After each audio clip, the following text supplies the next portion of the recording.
أكافأ.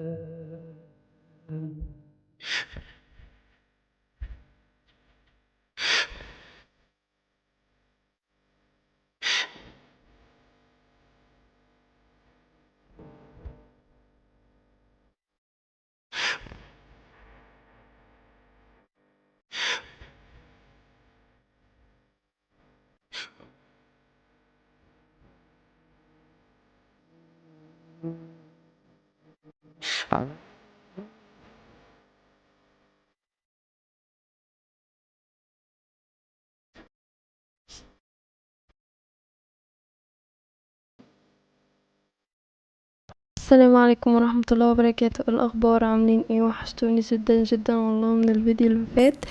والمرة ده هيكون فيديو قوي ومتين، هننضف مع بعض التلاجة، هنعمل مع بعض شوية حاجات. يا رب الفيديو يعجبكم، ولو الفيديو عجبكم متنسوش الاشتراك في القناة وتفعلوا زر الجرس علشان يوصلكم كل جديد، وتكتبوا لي كومنت حلو وتدوسوا لايك. تمام.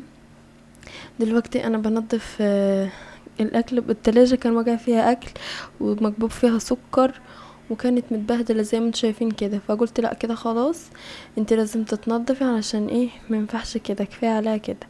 فانا ايه، نضفت كده، قلت اغسلها كده كويس واعقمها بخل. فقلت اعملها معاكم، فغسلت التلاجة. المية دي هياتي فيها مية بخل. بصوا بقى، انا التلاجة بتاعتي معدلها 7 سنين معايا يعني. بس اللي حصل فيها ده اللي هو الصدى والاصفرار. انا كنت كنت عايشة في بيت عيلة في الاول. تمام. فانا اتجوزت في بيت العيلة، بس اهل جوزي مش عايشين هنا، يعني مش عايشين في المكان في البيت اللي انا اتجوزت فيه. هم عايشين في القاهرة، وانا كنت عايشة في المنيا انا وجوزي. بس ما كملت الشهر وجوزي جي يعني خدني للقاهرة. فرحت انا بقى ايه، فضيت التلاجة يعني، وفضيت الحاجة عشان ايه، المفروض ان انا خلاص همشي كده واروح القاهرة. وسبت الحاجة عشان انا برضك كنت هروح اقعد في بيت عيلة، ما كنتش هاجي اقعد في شقة عشان اخد الحاجة معايا. فرحت سبت في التلاجة كان فيها مية، يعني ما نشفتهاش كويس. فلما كان فيها مية فالتلاجة زي ما انتوا شايفين كده، الارفف صدت، والتلاجة فيها حتت كمان صدت. وانا بصراحة مش عارفة اعملها، احوش الصدى ده ازاي. وكمان ما عرفش حد في المكان اللي انا قاعدة فيه كويس، عشان انا يعني لما جيت بقى جبت حاجاتي وكده، وخلاص اتأجرت شقة وبعدت عن حماتي واهل جوزي وكده، يعني بقيت لي مكان لوحدي يعني. فجبت حاجتي وكده. بس المهم ان انا الصدى ده زي ما قلت لكم كده من الميه، وبصراحه مش عارفه احوش ازاي. في ناس بتقول ان انا اجيب الدهان بتاع الحديد، بس انا خايفه اجيب الدهان الحديد يبوظها اكتر ما هي بايظه. بس انا لو عملت كده ان شاء الله يعني هصور معاكم وانا بعملها، علشان لو نفعت يعني كده، يبقى ايه، حد ممكن يستفاد يعني، لو هي نفعت.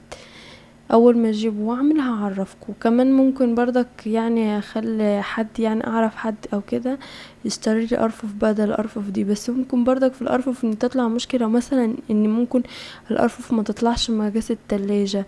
فبرضك عاوزة برضك اركز في حاجة زي كده، فاهمين؟ المهم كده بغسل التلاجة مع بعض. بص دي كمان عيالي كسروها، دي اتكسرت، دي عيالي كسروها.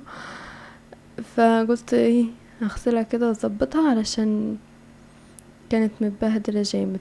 صليت على النبي ولا لسه؟ اللي لسه مصلاش على النبي ينزل في الكومنتات تحت يصلي على النبي ويطلع تاني يكمل الفيديو.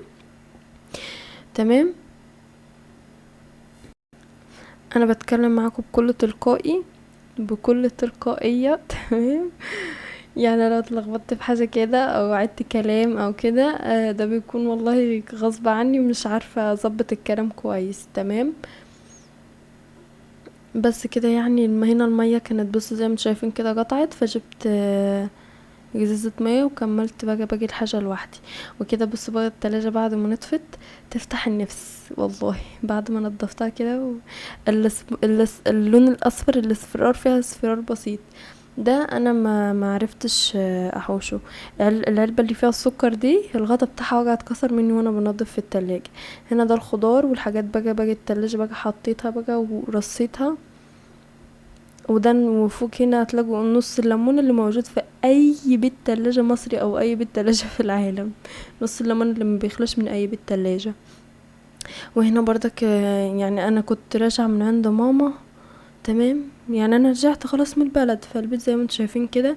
انا عملت اوضه النوم اليوم اللي انا جيت فيه، وعملت الاوضه دي النهارده معاكم. بص انا موقفه عيالي جنبي علشان ايه، عارفه اصور لكم تمام يعني، وهم محترمين والله واقفين جنبي وسامعين الكلام. ربنا يخليهم يا رب، يخلي كل الاطفال لامهاتهم يا رب، ويبارك لنا فيهم. المهم قطعت بصلة كده عشان هنعمل غدا مع بعض، بصلتين كده حلوين متوسطين، وحطيتهم على النار وحطيت عليهم حبة زيت، تمام. وهحمرهم كده كويس، مش كويس يعني، هحمرهم لحد بس ما لونهم يتغير، علشان هنزل عليهم باللحمة زي ما انتوا شايفين كده اهو. كده اللون زي يعني هي وصلت للون ده كده، ونشوف بقى ايه اللي هيحصل باقي الفيديو.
زي ما شفتوا كده في المقطع اللي فات، انا حمرت البصلة ونزلت عليها باللحمة، شوحتها من هنا ومن هنا، وبعد كده نزلت عليهم بالطماطم، وعلى طول نزلت بالبامية. البامية انا كنت مقطعاها، انا ما سبتهاش على النار، انا بس الكاميرا فصلت لما كنت بحط البامية. انا اول ما حطيتها فصلت على طول على النار، وجيت حطيتها هنا كده في الطاجن. برضك اللحمة مش مستوية، انا هحطها في الطاجن وهحطها في الفرن، ممكن تقعد ساعة يعني، وقت ساعة على الرف اللي من تحت خالص، على درجة حرارة عالية. كده هنعمل ايه، طاجن بامية، طاجن لحمة بالبامية في الفرن، تمام. وهو كده انا عملت رز وعصير مانجا وعيش واسع، وده الطاجن كده انا كنت بحاول اوريهولكوا. بس كده هسيبكم مع المقطع الجميل اللي انتوا هتشوفوه كده، بحر والشجر